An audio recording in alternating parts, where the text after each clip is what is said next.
ওই যে বলে না একটা কথায় আছে যে চালুনি বলে সূচকে যে তোমার একটা ফোঁটা আছে।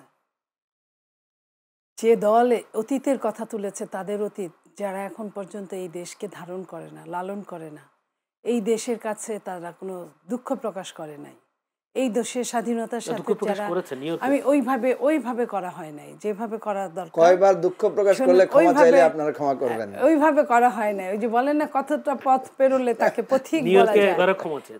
পথিক শোনেন, নিউ ইয়র্কে আমার দেশের সমস্যা আমার দেশে মিটবে, নিউ ইয়র্কে যায় তো এটা এখন তারা এক কথায় বললেই হয়ে যায় তাদের। তারা কিন্তু অনেক দিন বলে নাই, এখন পর্যন্ত ওইভাবে বলে নাই অকেশনালি। এখন পর্যন্ত যারা জাতীয় সঙ্গীত নিয়ে কথা উঠে, এখন পর্যন্ত যাদের এখনও এই 5ই আগস্টের পরে যেখানে কথা উঠে এরকম যে একদিন বুঝবে যে আমরাই ঠিক ছিলাম, এই ধরনের প্রশ্ন যখন যেখানে আসে, সেখানে কি এই দেশটা সম্পর্কে, এই 71-এর শহীদদের প্রতি এই প্রথম তারা বোধহয় আপনার একটা স্মৃতিসৌধে গিয়েছিল এই 54 বছর পরে। যারা এখন পর্যন্ত লিগ্যাল হতেও তো একটা টাইম লাগে, আপনি 54 বছর পরে প্রথম আপনি গেলেন বুদ্ধিজীবীর মাজারে, সেইখানে আপনি বলছেন আমার অতীত নিয়ে।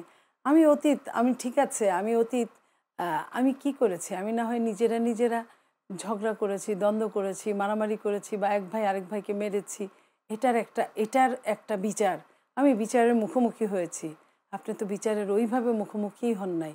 আপনি তো যে সংজ্ঞাটা বললে, যেটা বললে, আমি বললে যে সংজ্ঞাটা বললে, আপনার লা ইলাহা ইল্লাল্লাহু মুহাম্মাদুর রাসূলুল্লাহ না বললে মুসলিম হওয়া যায় না, মুসলিম হওয়া যায় না।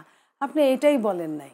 আপনি যত ভালো কাজ করেন, আমাকে একটা আওয়ামী লীগের এক সময়ের এক মন্ত্রী, আমি ওই জাপান সে গিয়েছিলাম একটা সফরে, সেখানে তারাও ছিল, সে বলছিল একদিন যে মনি, অবশ্যই পতিত মন্ত্রী, এই আওয়ামী লীগের সঙ্গেও সে ছিল না, তো সে বলেছিল যে আমরা আর জাপানিজদের মধ্যে পার্থক্য, আমরা খালি গরু খাই আর মুসলমান এমনি, আর ওরা মুসলমান না, কিন্তু মুসলমানের যা যা করার দরকার ওরা সব পালন করে, আমাদের যা করার দরকার মুসলিম হিসেবে আমরা কিছুই পালন করি না।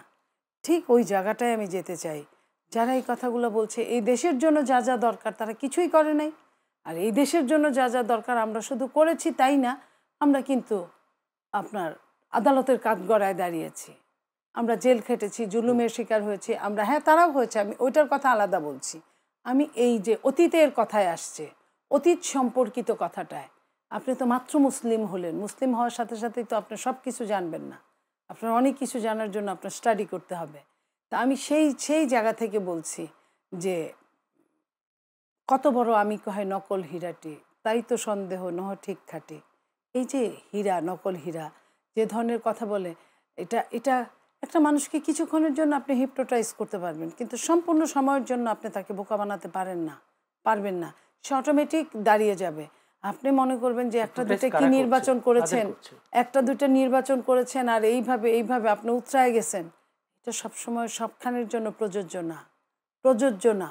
আমি এইটুকু কথা বলতে চাই যে এখনও এই দেশটার গণতন্ত্র সম্পর্কে জানতে হলে, করতে হলে, পালন করতে হলে আমরা আগে এই দেশটাকে মেনে নিই, এই দেশের মানুষগুলোকে মেনে নিই, তারপরে আমরা অন্য কথাগুলোতে যাই।